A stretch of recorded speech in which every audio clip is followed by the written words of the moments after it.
Thank you very much, Miriam. Ugman, the long key role player in as far as tone setting with regard to planning for the future of this country. Thank you to feel privileged to be called to the stage by yourself again and with your resilient energy. Your Excellencies, Ministers of ICTs from Botswana, Guinea, Tanzania, and Zimbabwe, the Deputy Minister of Communication and Digital Technologies, Mr. Mapulane, ambassadors, high commissioners, and members of the diplomatic community, the Secretary General of the African Telecommunications Union, the Director General of the Department of Communication and Digital Technology, and all government officials, DG being Gungubele, Tatagahle, Jan Jordan. The President of Huawei, chairpersons and CEOs and captains of industry, distinguished guests, ladies and gentlemen, having observed all the protocol.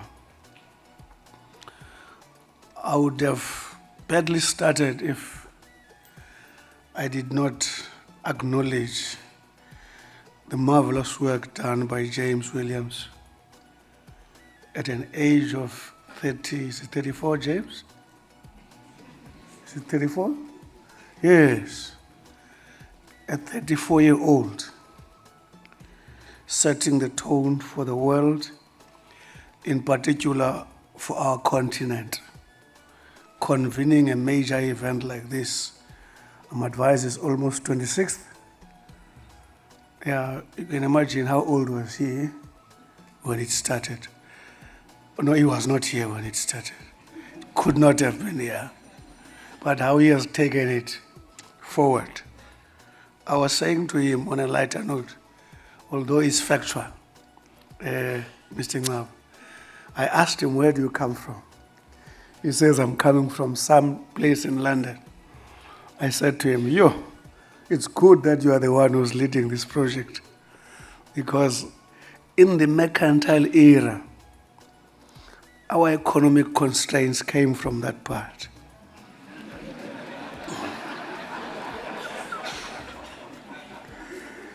It is that part that prescribed how we deal with our commodities. Who do we sell to? What do we do about it? And I used a horrible word I cannot use here for the sake of peace and harmony. So I said to James, he's a wonderful young man. What I like about him is that he is not confronting us with his birth certificate. He is demonstrating his youthfulness through the work he does. I usually tell our guys that I'm not going to hand over to a birth certificate. I'm going to hand over to new ideas. So James is actually setting the tone. It will be just and equitable to give him a big hand.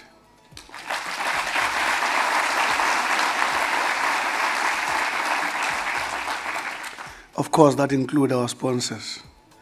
Can we give the sponsors a big hand?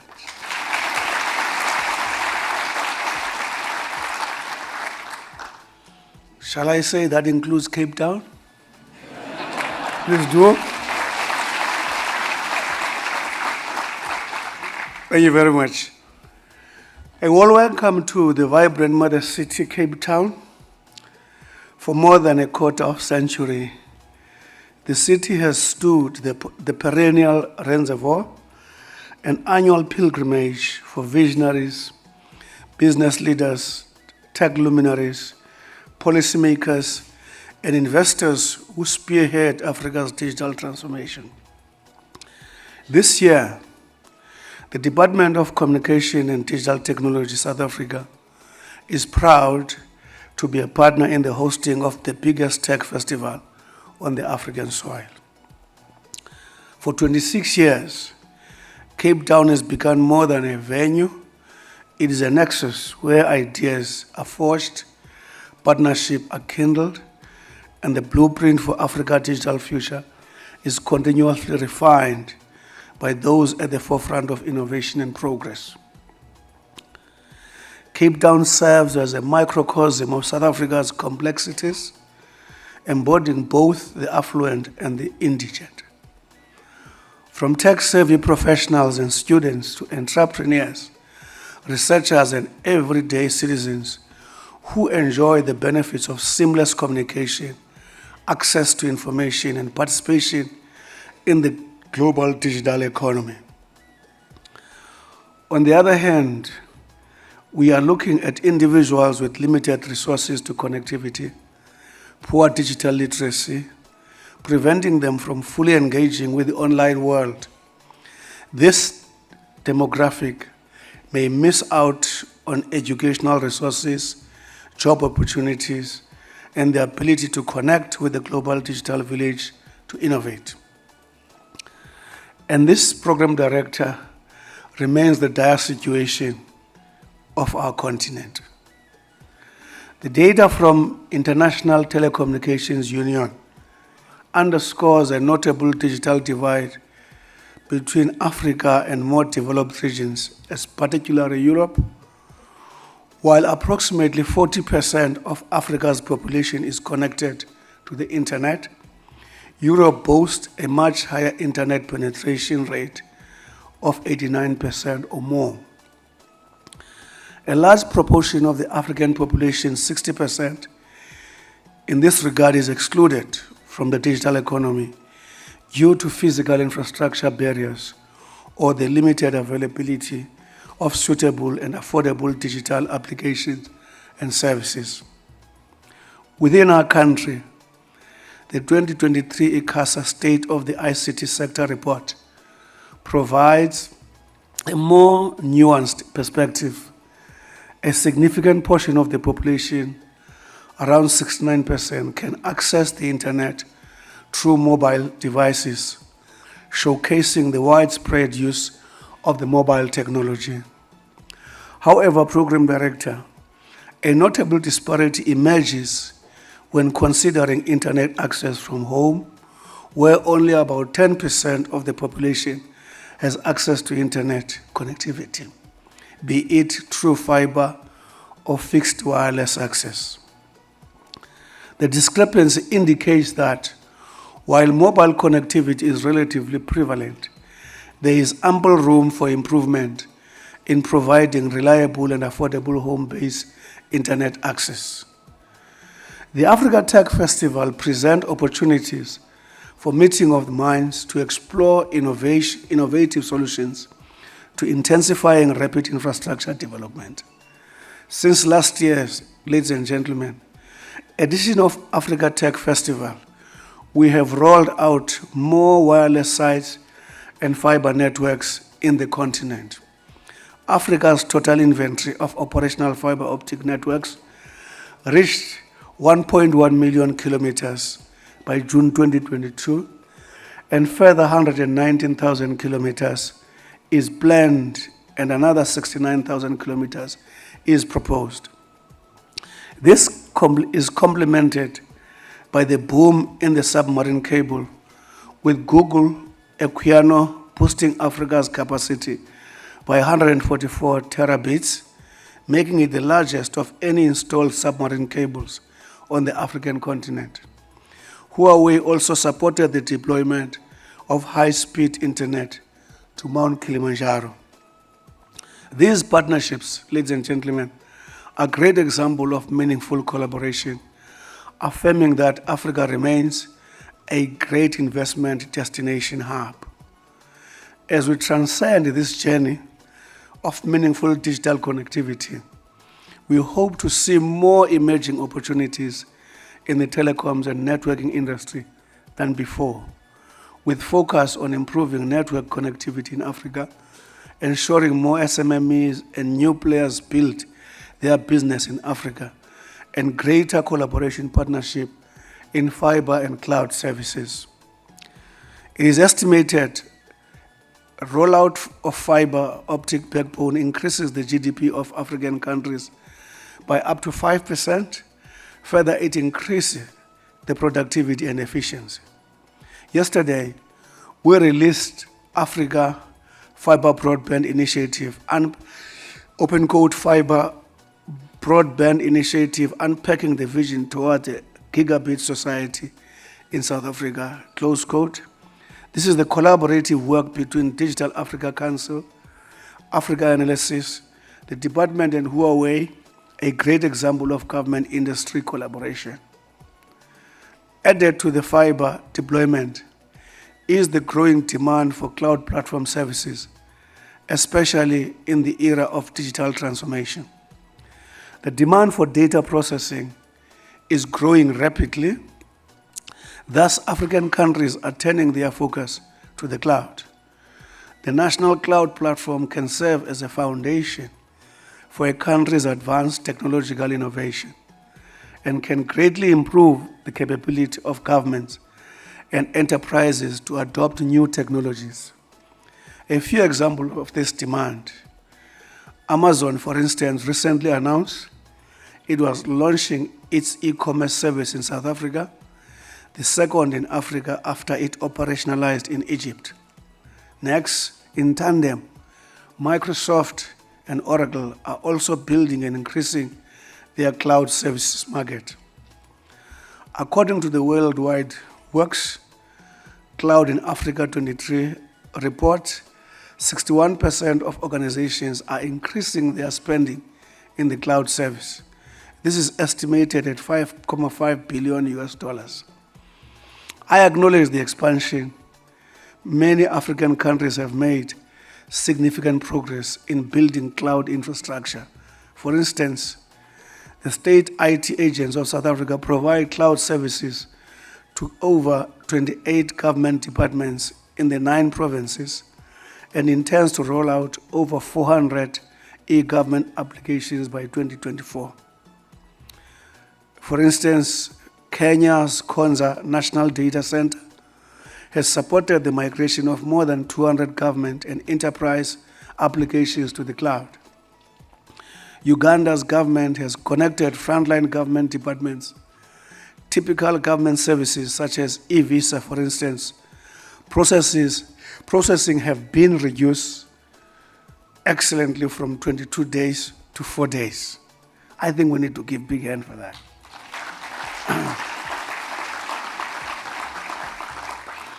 According to the digital research consultancy Zalam Analytics, demand for cloud computing services in Africa is growing at between 25% and 30% annually. This compares favorably with Europe, where compound annual growth rates is estimated at 11.27% between 2023 and 2028. In North America, the figure is 10.34%. With the national cloud platform and cloud infrastructure, Africa is unlocking huge potential public service, public and private cloud, and the demand for cybersecurity enhanced systems is ever greater. I am illustrating these initiatives and opportunities to show great potential in investing in Africa. As the continent with the youngest population and fast-growing population, I repeat, we are both the youngest and second fastest expanding in numbers. I may not be the good example of that. I don't want to tell you how old I am. Our prospects are promising, though. We are the horizon anchor. What are the horizon anchors for Africa's digital development? I want to share with you a few of them. First one, real meaningful connectivity. As government, we have adopted national broadband strategies with the intent to achieve broadband connectivity in 2025. In South Africa, the successful conclusion of the high demand spectrum licensing process by our regulator, ICASA, in March 2022 marked a significant milestone in advancing South Africa's mobile broadband landscape. The allocated spectrum is poised to play a pivotal role in facilitating the expansion and enhancement of both 4G and 5G network across the length and breadth of our country, hoping that time is around the corner where even the poorest and the far-flung will have access to 5G and enjoy the quality of services that are actually contained there. Following hot on the heels of spectrum auction by CASA, I gazetted the National Rapid Deployment Policy and the associated policy direction in March 2023. It was less than 20 days performance on arrival. This marks a critical intervention by the department to tackle challenges in the deployment of electronic communication networks and facilities, particularly focusing on the broadband infrastructure such as fiber optics cable and 4G or 5G sites. A primary goal of this policy is to foster the rapid deployment of broadband infrastructure in a manner that is not only efficient but also cost-effective and environmentally responsible. By streamlining the deployment process, reducing bureaucratic hurdles, and promoting responsible practices, the policy aims to create an environment conducive to the swift expansion of essential digital communication networks across the nation. This is a crucial step in fostering digital inclusion, empowering communities, and driving economic development across the diverse region. Number 2, addressing digital constraints.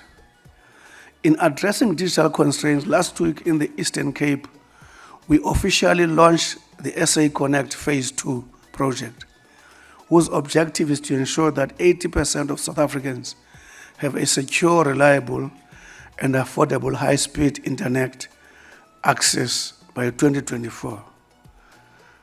This was one of the most exciting moments, where 500 rural houses, we launched a project where they are connected to the internet and enabled a situation where they are able to access a gig from 90 Rand to 5 Rand.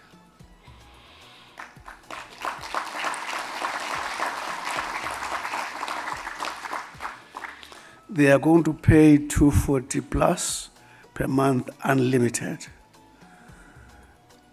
Mount Elif is about 315 kilometers from Bisho, the capital of Eastern Cape. We were discussing with them. They agreed that we took Bisho to their houses through 5 Rand. The DG said, by the way, Minister, you can't get a loaf of bread through 5 Rand.